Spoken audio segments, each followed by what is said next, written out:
While the mainstream media is fixated on the slow, bureaucratic dance of the Artemis program, something far more aggressive is happening in the coastal marshes of South Texas. If you look closely at the production lines at Starbase in 2026, the sheer scale of construction is staggering. NASA only needs 2 HLS Starships for its current lunar landing timeline, yet SpaceX is churning out Raptors in stainless steel hulls at a rate that suggests a fleet of dozens. In my opinion, this isn't just over-preparedness. It feels like Elon Musk is building a silent armada right under our noses. While the world celebrates every small step back to the moon, it seems increasingly likely that for SpaceX, the moon is no longer the destination. It's just a refueling stop they are forced to make. If we analyze the latest orbital refueling tests, we see a technology that is far too advanced just for a simple lunar shuttle. It is my belief that Musk has realized a hard truth. Waiting for government agencies to approve every bolt and screw could mean we don't reach Mars for another 20 years. The current delays with the Artemis spacesuits and the Orion heat shield might have been the final straw. From my perspective, it appears that SpaceX is moving toward a Mars-first policy, quietly shifting its best engineers and resources away from the lunar contracts and toward the 2026 Martian launch window. They aren't saying it officially, but the evidence in the shipyard speaks for itself. This leads to a fascinating yet controversial theory. What if the moon landing is actually holding us back? If SpaceX were to focus 100% of its energy on the Martian atmosphere, using the Starship's aerodynamic flaps and heat tiles as they were originally intended, we might see a red planet landing much sooner than anyone predicts. I suspect that the Artemis program is becoming a golden cage for SpaceX, a steady source of funding, yes, but also a massive anchor of red tape. In my view, we are witnessing the beginning of a great divergence, where a private company finally decides that its vision for a multi-planetary future is more important than a government's political schedule. If we look at the evolution of the Starship design, specifically the V3 iterations we're seeing in 2026, the technical choices become very telling.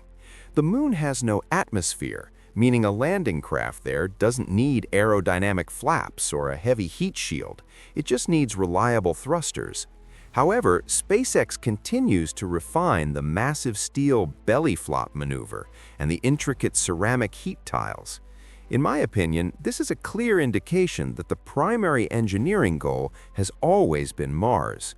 Why spend billions perfecting atmospheric entry if your only job is to land on the airless lunar surface?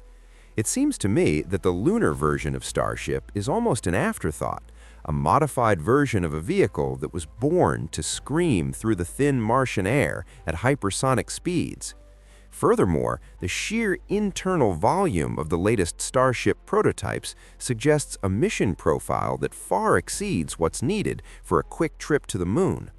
While NASA's Orion capsule is designed to keep 4 astronauts alive for a few weeks, Starship is being built with the capacity for massive life support systems and hundreds of tons of cargo. From my perspective, this isn't just about exploration, it's about settlement. I suspect that SpaceX is secretly testing long-term radiation shielding and closed-loop life support modules under the guise of lunar cargo testing. If you're planning to build a city, you don't build a small boat, you build a massive freighter. And right now, the shipyard in Texas is full of freighters. I believe we are standing at a crossroads where the hardware is finally catching up to the dream. The Raptor 3 engines, with their simplified design and increased thrust, are built for the harsh reality of deep space travel and methane production on another planet. While the Artemis program provides a necessary stepping stone, it feels like SpaceX is using that stone to launch themselves much further than Washington ever intended. In my view, the Starship we see today is a Martian scout in a lunar disguise, waiting for the right moment to break free from Earth's orbit for good. If this analysis is opening your eyes to the real space race happening behind the scenes, make sure to hit that subscribe button and drop a like on this video. It really helps the channel grow and allows us to keep bringing you these deep dives into the future of humanity.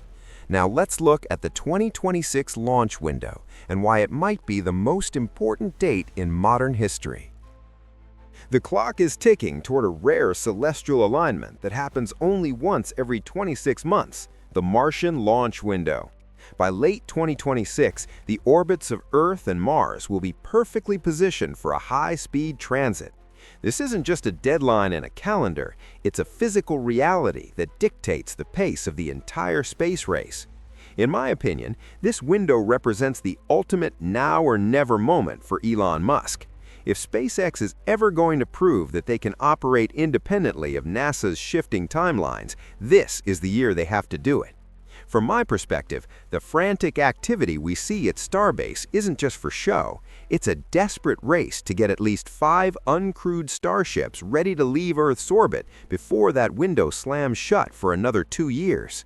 I suspect that we are about to witness the most daring gamble in the history of private enterprise. If SpaceX manages to successfully launch a fleet of cargo ships to the Red Planet while the Artemis program is still struggling with lunar docking procedures, it will fundamentally change the global narrative. It won't just be about NASA versus China anymore, it will be about SpaceX versus everyone else. I believe that 2026 could be the year we realize that the traditional way of doing space exploration, through government committees and endless safety reviews, has finally been outpaced by the sheer force of private ambition.